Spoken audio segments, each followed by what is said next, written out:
va parler de la jeunesse et de l'importance de les écouter. Et j'invite maintenant Monsieur Yacouba Ibrahim Oumarou qui va prendre la parole.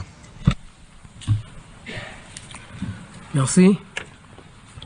Madame la modératrice, Excellences, Mesdames et Messieurs les délégués, je m'appelle Ibrahim Oumarou Yacoubou et je viens du Niger, un pays enclavé de l'Afrique de l'Ouest. Je représente le groupe des parties prenantes des communautés discriminées sur la base du travail et de l'ascendance. Voilà pourquoi mon intervention s'articulera sur les pays africains, pays les moins avancés et pays enclavés en développement. Renverser le cours des choses, regagner le terrain perdu et s'engager sur les voies des objectifs du développement durable.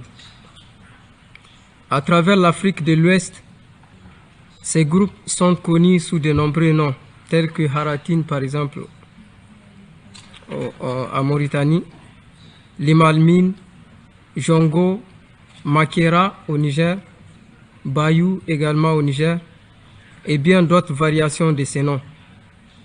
On les distingue purement et simplement par le fait qu'ils sont nés dans une caste perçue comme la plus basse de la société, héritée par ascendance et caractérisée par des professions spécifiques. Nous sommes également appelés anciens esclaves par les groupes dominants.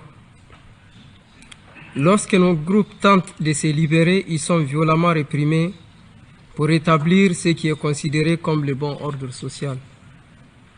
Mais le phénomène ne se limite pas en Afrique. Les communautés Quilombola en Amérique latine, par exemple, les Dalits en Asie et les communautés Buraku au Japon, ou encore les populations Romani en Europe et dans le monde sont quelques-uns des peuples qui vivent des expériences similaires.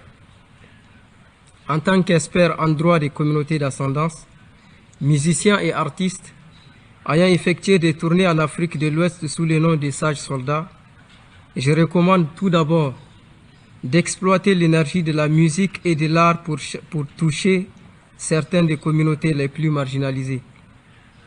L'investissement ne peut s'arrêter au service de base.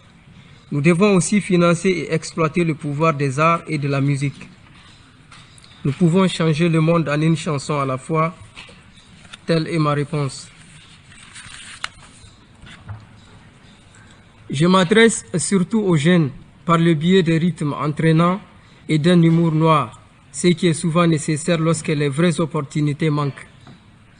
Mes chansons incitent aussi à ne pas tomber dans le piège de l'extrémisme et d'éviter les ennemis de la paix, ce qui est crucial pour l'avenir du Sahel.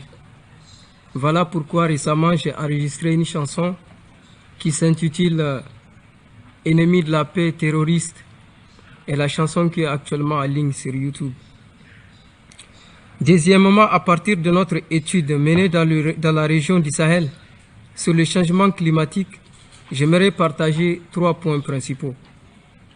Dans le monde entier, ce sont les communautés les plus pauvres et les plus vulnérables qui subissent de manière disproportionnée les effets du changement climatique en raison de leur manque de ressources pour y faire face et s'y adapter.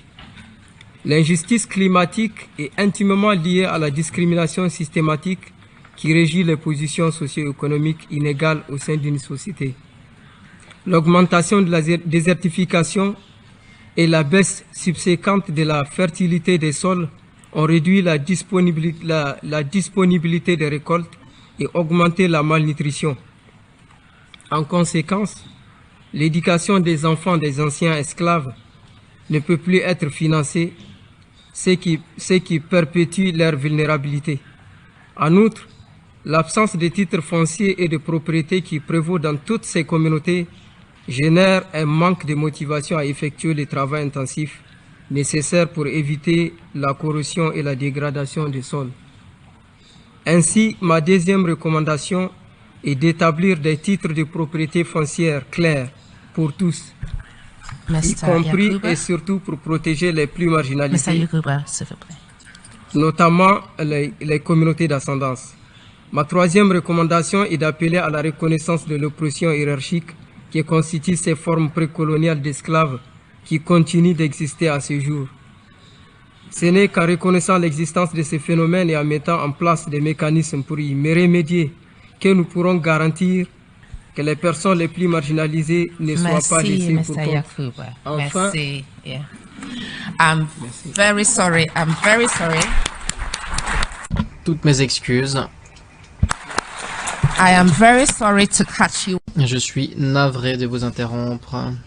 D'autant plus que vous soulevez un point très important quant à ce qui est au cœur des ODD, à savoir ne laisser personne pour compte. Et vous répétiez l'importance de garder à l'esprit que, quoi que nous fassions, les plus vulnérables sont ceux et celles qui sont les plus durement touchés par les crises intriquées que nous connaissons. Merci beaucoup d'avoir également mentionné l'importance de l'art au cœur de tout ceci. L'art qui nous aide à surmonter les défis auxquels nous nous heurtons dans la mise en œuvre des ODD et qui nous permet de mettre en commun toutes les communautés, les différents types d'art, la musique, qui font en sorte que nous pouvons solliciter les jeunes et les communautés dans toute leur diversité. C'est une langue qui nous est commune. Merci. Je vais maintenant donner la parole à notre premier intervenant principal, qui, je crois, est parmi nous, à savoir Madame Rouada Al-Naïma, qui dirige le département du partenariat stratégique du Fonds du Qatar pour le développement.